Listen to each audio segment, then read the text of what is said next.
थे, कोई भी साधु पता नहीं कैसे आया, कहाँ से आया है। तो अपनी पीड़ा का विचार करके उस आगंतुक अभ्यागत साधु की पीड़ा का अनुभव करेगा, और अनुभव करेगा तो आओ महाराज, आओ आसन रखो महाराज, आओ प्रसाद पाओ।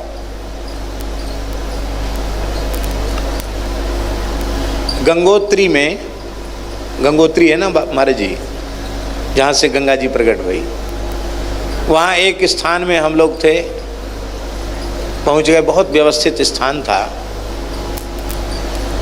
तो वहाँ कहा महाराज सब जितना चाहो सब आप लोगों के लिए ही है। तो महात्मा ठहरे, एक एक कमरा में एक एक बाबा जी रुक गए, कहीं लंगोटी सूख रही, कहीं चला सूख रहा। साधु ऐसे होते हैं, थोड़ा विस्तार कर लेते हैं जहाँ बैठते हैं वहाँ।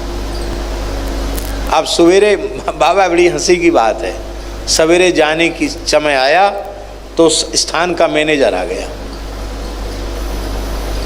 बोला भाई देखो जितने कमरे हैं उनका इतना इतना,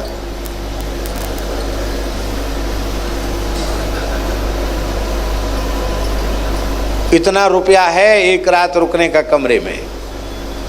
फिर आप लोगों ने गद्दा लिया, कंबल लिया, उसका अलग है।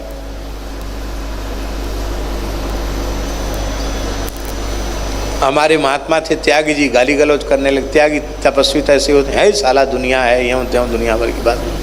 मैंने कि बाबा, अरे बोले पहले क्यों नहीं बताया, हम लोग एक कमरा में 2 कमरा में गुजारा कर लेते, एक एक कमरा में ठहर गए रात को। कुछ मत बोलो भाई। बोले महाराज जी तो छूते नहीं है, रसीद कटाओ। रसीद कट गई।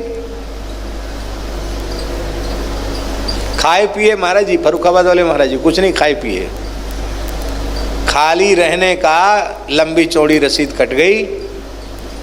और इसके बाद जब वहाँ से निकले तो एक महात्मा मिल गए, हमको पहचान गए। बोले महाराज जी आप कहाँ? हम तो एक रात रुक लिए, अब जा रहे हैं आगे। कहाँ रुके थे? उन्होंने बताया हम अमुक जगह रुके थे। इतना सुनते ही उनकी आँख से आंसू बहने लगा।